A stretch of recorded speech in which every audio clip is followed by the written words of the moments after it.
Good morning. We will start with chapter motion, fifth session on this chapter, graphical representation of equations of motion. In our previous class, we derived the first equation of motion. Now in today's class, we will be deriving the next equations of motion. S is equal to ut plus half at square. That is, it is the equation of position for time relation. Now, in our previous graph, in our previous derivation, we understood that slope is equal to rise by run, through which we understood that how much the slope has rise and to what distance and how long it is actually moving. Now here we are going to find it is the equation of position. That means how much of displacement it has covered. It has traveled how much. That means under the slope, what is the displacement of the graph. I can also talk about what is the distance traveled, but here we are more focused about the direction. That is why distance with direction, that is nothing but a displacement. So let's understand under the slope how much is the displacement covered. So I can write here as area of slope is equal to area of the slope is equal to, or I can say area under the slope, I can say, not exactly area of the slope, area under the slope is equal to displacement, right? So what is it? It is this portion, which is nothing but area of the quadrilateral OABC. OABC, correct? Area under the slope is nothing but equal to displacement, which is nothing but area of OABC. So again I write here now once again, displacement is equal to area of OABC. How do we denote displacement? We denote displacement by S, right? Now area of OABC is divided into two figures again, which is nothing but, I will just highlight or shade here.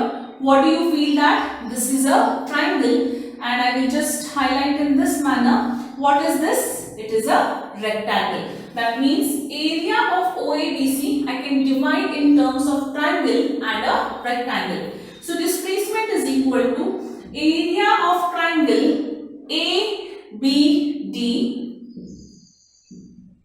plus area of rectangle OADC. OADC. Always remember, whenever it is a quadrilateral, that is four-sided figure, we always read cyclic. That is OADC. I cannot read OACD, right? It has to always go in a cyclic manner. Or you can read OCDA. All are the same. So displacement, I have taken this in terms of area. We have divided area in terms of triangle as well as in terms of rectangle. Again, S is equal to area of triangle formula. We all know that half into base into height, correct? Area of rectangle formula is length into breadth. We all know the formula. Let us just write the substituting part. Now area of triangle is half base into height, where base I will consider as AD and height is always the perpendicular height. So AB cannot be the height because AB is the slope, right? It is the slant height. So what is the perpendicular height here with respect to the base? It is BD plus length into breadth. So what is length here? OC is the length and what is the breadth I can take? Both. OA is also the breadth or length into breadth CD. Anything can be written because OA is equal to CD. Fine. These things are very clear. We have just written the dimensions. Now let us substitute the values for these dimensions again.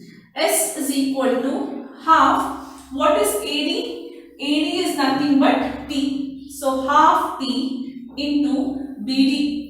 What do we read BD as? In the previous equation, how we had written BD? BD can be written as whole BC minus CD. Correct?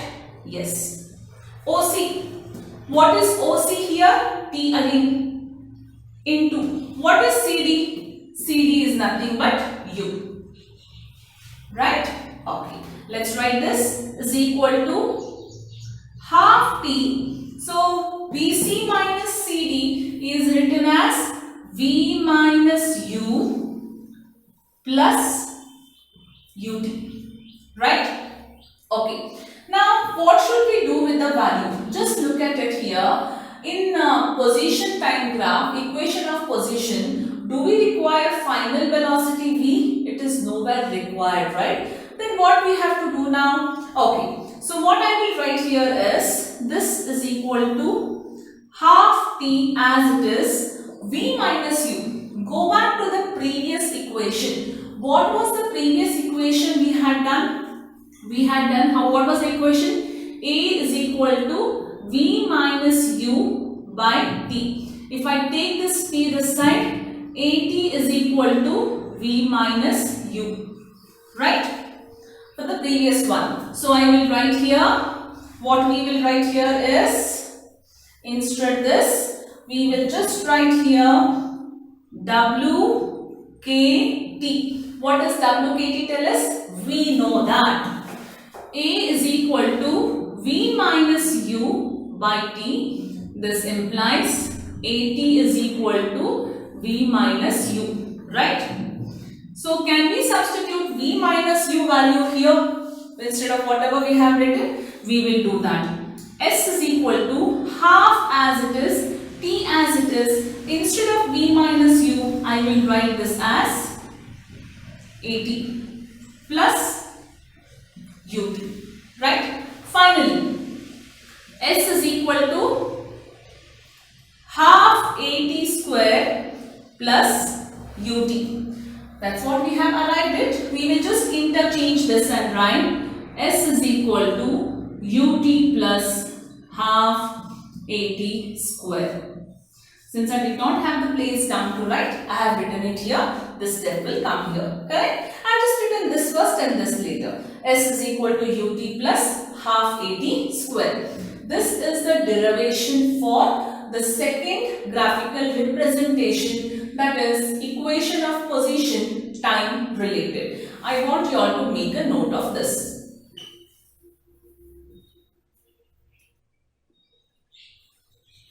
Okay, so now we move on to a third derivation of the equation of position where it is velocity related. Let us see how to derive that equation. So we'll now prove the next third equation of motion, that is by graphical representation. Did you notice that one thing is common? We have the same graph for all the three representation. That means now here I have used the single graph. That means but I am changing it in every instant. Now what you have to do while making a note, for all three different equations you have to draw this graphical representation separately. For the first one, for the second one and for the third one respectively. Right? In exams sometimes one or two are asked to prove that. That means you have to draw the graph twice. Do not do that in a single graph itself. Okay? So here I am using the same one, but anyhow you have seen me shading and removing those things and all. So but you have to do it thrice for all three equations of motion. A very important question. Now the next one, V square is equal to U square plus 2AS, which is equation of position with respect to velocity relation. Here with respect to velocity we are finding. We again start with the same like how we started in the previous representation, that is area under the slope is nothing but displacement, right? That is equal to area of OABC. Now in the previous part I had taken this OABC only, but we cut that in the form of a triangle and a rectangle. What quadrilateral represents OABC? Just see here, it has one pair of parallel side and another two are non-parallel. That means it is a trapezium. So I will write area of trapezium OABC, right? I have to use trapezium here. If in case I don't use trapezium, I have to again solve that in terms of triangle and rectangle, where we prove again the previous derivation. So for this derivation, velocity relation, we use the trapezium. So displacement is given by S. So area of trapezium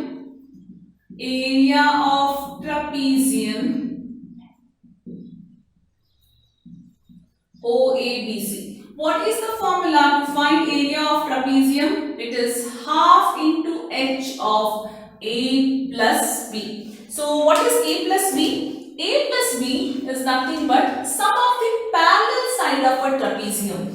For example, this is a trapezium what I have drawn. These are the parallel sides, correct? These two are non-parallel side, and if I draw a height to it, that means this is A and this is B. This also can be A and this also can be B. So half into height of A plus B. But now here it is a right angle trapezium. For example, this also is a trapezium. This and this are the parallel sides, correct? Now I will write here perpendicular A, B, C and D. That means parallel sides are AB and CD. Now what is the height of the trapezium perpendicular height? It has to be AD, because AD is perpendicular to this. AB is also perpendicular, but AB is not the height because they are standing on two parallel lines. Okay, so AD is the height. Similar thing will apply there also. So A plus B. So where A and B are the parallel sides. Okay, fine. We'll substitute the value. S is equal to half H. So what is the height here? What is the height of a trapezium? It can be either AD or it can be OC. Both are same because T and T. Shall I choose AD here? Okay, I will write AD. Of A plus B, parallel sides OA plus BC. Okay, now let's substitute the values. S is equal to half into AD is T. What is OA representing? U. What is BC representing? V. Fine, we got half T into U plus V. Just look at the formula here in the velocity equation of position in the velocity relation. There is no requirement of time, but we have time here. That means we need to substitute something in place of time. We'll again write, we know that. What do we know? A is equal to V minus U by T. Correct? This implies T, if I cross multiply here, T is equal to V minus U by A. Did I get this? That means can I use T value here? Yes, we can use. S is equal to half. Instead of T, I will use this. What I will use? V minus U upon A into U plus V. U plus V or V plus U. V plus U shall I write? Both are same. So I will write V plus U. V minus U, V plus U will remind you of which algebraic identity? It is A plus B and A minus B, that is A square minus B square. S is equal to half A of V minus U and B plus U will give you V square minus U square. Correct? Okay. Shall we send this to the side? We will do that. 2AS is equal to V square minus U square. Since U is negative, we'll shift U to this side. U square plus 2as is equal to v square. Shall we write in this form? V square is equal to u square plus 2as is the third equation of motion which we proved it graphically. I want you all to make a note of this graphical representation.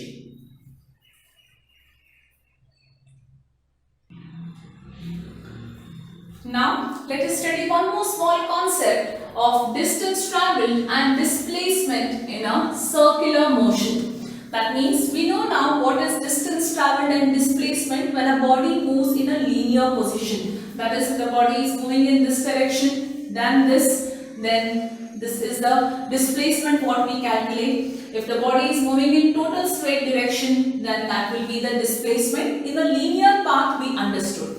What is it in the circular path? Distance travelled, displacement and speed in terms of circular motion. Let us understand. Now first we will talk about distance travelled.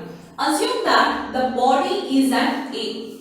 Now the body has to go in a circular path and come back to position A.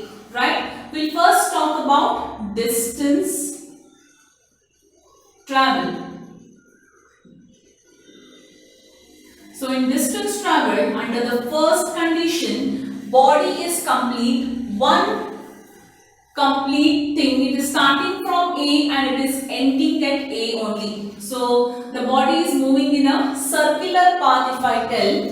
So what is the distance travelled from A to A? Right? A to A. What is it? Which is nothing but circumference of circle.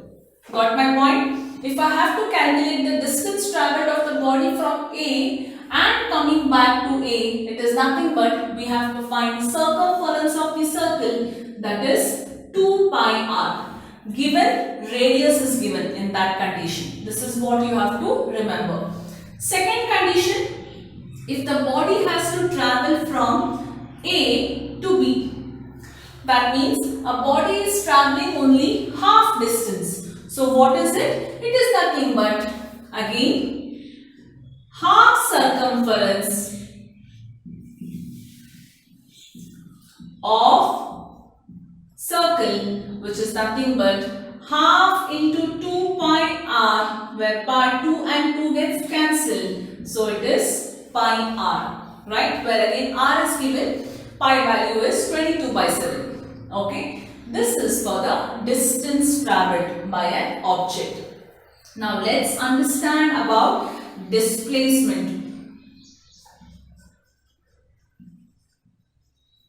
So in displacement, when the body is starting from A and the body is ending at A only, that means A to A. What is the displacement of an object? What is displacement? Displacement is the shortest distance between the initial and final position. Now here the body started at A, that was the initial position. It also ended at A, that was the final position. That means whenever the body is coming to the original position, displacement is 0. Please remember this. A body starting from a certain point and also ending at the same point, displacement is 0. Right? Second condition, the body is moving from A to B.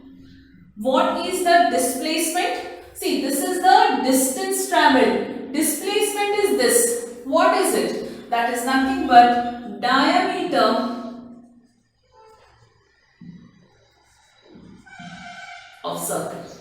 Right? That is nothing but d, value of d. Whatever radius is given, 2 times of radius, what we get as d. This is what you have to know when we ask something about a body moving in a circular path, calculate distance travelled and displacement with respect to how the body is moving. Either it is taking one full circle or it is only moving the half the way. Whether it is distance travelled or displacement, what you have to know here. With this, we conclude the chapter motion. So till now we have studied what is a motion, different physical entities, that is distance traveled, displacement, velocity, speed, acceleration, difference between SI unit. We also understood about the graphical derivation of the equations of motion. Now we are left out with only numericals in this chapter, which we will be doing that in our regular classes. So in the chapter motion, if you have any doubt, you can call once the video is set.